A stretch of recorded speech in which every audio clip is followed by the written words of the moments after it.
जय हिंद दोस्तों। आज हम लोग चलेंगे जो प्रश्नावली 7.1 है मैट्रिक के एनसीईआरटी बुक का प्रश्नावली 7.1 निर्देशांक ज्यामिति का क्वेश्चन नंबर हम लोग 3 सॉल्व करते हैं। क्वेश्चन नंबर 3 को हम लोग देखते हैं। पहले क्या कहता है कि निर्धारित कीजिए कि क्या बिंदु 1, 5, 2, 3 और -2, -11 संरेखी है। इस बात को हम लोग दिखाना है कि क्या ये जो 3 बिंदु दिया है तीनों बिंदु संरेखी है या नहीं। तो इससे पहले हम लोग जान ले कि आखिर संरेखी किसे कहते हैं, संरेख बिंदु क्या होता है, इसके बारे में जान ले। यदि कोई 3 बिंदु दिया हो और तीनों बिंदु एक सरल रेखा पर स्थित हो, एक सरल यानी एक सीधी रेखा पर तीनों बिंदु स्थित हो, तो ये बिंदु संरेख बिंदु कहलाती है। इसको हम लोग जांच करने के लिए कैसे जानेंगे कि ये सरल रेखा पर ही स्थित है। इसको जांच करने के लिए हम लोग क्या करते हैं कि पहले ये तीनों बिंदु है इसको लिख देते हैं। लिखने के बाद तीनों का नाम हम मान लेते हैं कि जो पहला बिंदु दिया है उसका नाम ए है, दूसरा बिंदु बी है और तीसरा बिंदु सी है, जो कि यहाँ मान लिए। माना कि ए बराबर 1, 5, बी बराबर 2, 3, सी बराबर -2, -11 हो गया। तो अब देखिए इसमें क्या है, इसको जांच करना है संरेख है या नहीं। तो इसको हम लोग जांच करने के लिए सबसे पहले ए और बी के बीच की दूरी निकालते हैं। ए और बी के बीच की दूरी निकाल लेते हैं। उसके बाद बी और सी के बीच की दूरी निकाल लेते हैं, बी सी। तो ए से बी की दूरी और फिर बी से सी की दूरी निकालने के बाद हम लोग क्या करते हैं, इसमें उभयनिष्ठ बिंदु तो बी है तो इसको छोड़ देते हैं। ए से लेकर सी की दूरी निकालते हैं, ए सी। और यदि ए बी और प्लस बी सी दोनों को जोड़कर पूरा ए सी के बराबर हो गया तो कहेंगे कि ये संरेख है, मतलब एक सीधी रेखा पर स्थित है।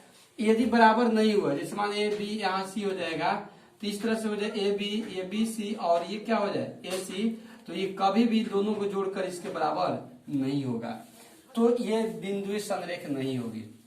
तो इसी बात को हम लोग लेकर चलते हैं, दिखाते हैं कि ये तीनों बिंदु संरेख है या नहीं, जांच करते हैं। तो मान लेते हैं कि पहला बिंदु 1, 5 ए है, बी हो गया 2, 3, सी हो गया -2, -11। अब हम क्या करेंगे कि दो बिंदु ए और बी के बीच की दूरी निकालेंगे, ए बी बराबर। तो दो बिंदुओं के बीच की दूरी का सूत्र होता है रूट अंडर x2 - x1 का the whole square plus y2 - y1 का दी होल स्क्वायर। इसी सूत्र पर हम लोग यहाँ पर मान को पुट करते हैं। तो ए बी में चलते हैं तो ए वाला जो होगा x1 y1 हो जाएगा और बी वाला x2 y2 हो जाएगा। तो यहाँ x2 का मान हमारा -2 हो गया, तो हो जाएगा x2 - x1 है, तो ये हो जाएगा -2 और -x1 का मान हो जाएगा 1। प्लस सूत्र में जो दिया है उसको लिख देते हैं। फिर y2 का मान हो गया -2 और -y1 का मान हो गया 5। सॉरी, यहाँ y2 का मान हो गया 3 और y1 का मान हो गया 5। मान पुट कर दिए। इसके बाद हम यहाँ हल करते हैं। 2 में से 1 घटा देंगे, 1 आ गया। 3 में से 5 घटा देंगे, -2 आ गया। इसका स्क्वायर तो स्क्वायर लिख दिए। 1 का स्क्वायर करेंगे 1 हो जाएगा और -2 का स्क्वायर करेंगे 4 हो जाएगा। 1 और 4 जोड़ देंगे 5 हो गया। ए और बी के बीच की दूरी आपको 5 आ गई। इसके बाद हम लोग बी और सी के बीच की दूरी बी सी निकालते हैं। तो उसके लिए भी सूत्र वही होगा, रूट अंडर x2 - x1 के the whole square plus y2 - y1 के दी होल स्क्वायर। तो यहाँ पर मान हम लोग पुट करेंगे। b वाला जो होगा 1 1 हो जाएगा अब, और c वाला 2 2 हो जाएगा।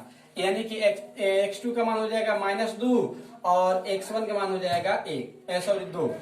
और फिर y2 का मान हो जाएगा -11 और y1 का मान हो जाएगा 3। मान यहाँ पुट कर देते हैं। तो -2 के दी होल स्क्वायर प्लस -11 -3 के दी होल स्क्वायर। -2 दोनों माइनस में है, तो दोनों में से कोई एक चिन्ह दे देंगे, 2 जोड़ देंगे 4 हो जाएगा। 4 के स्क्वायर। फिर -11 -3 -14 हो जाएगा और दोनों में माइनस दे देंगे, -14 के होल स्क्वायर हो गया। 4 के स्क्वायर करेंगे 4 का वर्ग, यानी कि 4 में 4 से -4 का वर्ग करेंगे, -4 से गुना करेंगे तो 4 चौके 16 हो जाएगा। और -14 का वर्ग करेंगे तो 14 14 196 हो जाएगा। फिर दोनों को जोड़ देते हैं, 212 आ गया। 212 का वर्गमूल निकालेंगे गुणनखंड विधि से, तो आपका हो जाएगा 2 रूट अंडर 53। अब फिर चलते हैं ए और सी के बीच की दूरी निकालते हैं। सूत्र वही रहेगा, रूट अंडर x2 - x1 का the whole square plus y2 - y1 का दी होल स्क्वायर। मान पुट करके और हल करेंगे, हल करने के बाद आपका आ गया कितना 265। अब यहाँ देखते हैं कि ए बी का मान आ गया आपका √5 और बीसी का मान आ गया 253। यदि दोनों को हम जोड़ देते हैं तो एसी का मान आया जो जो आया है एसी का मान √265, क्या इसके बराबर हो पाएगा? नहीं हो रहा है। लिख दिए कि चूंकि ए बी प्लस बीसी बराबर नहीं है एसी के, इसलिए तीनों बिंदु संरेखित नहीं है।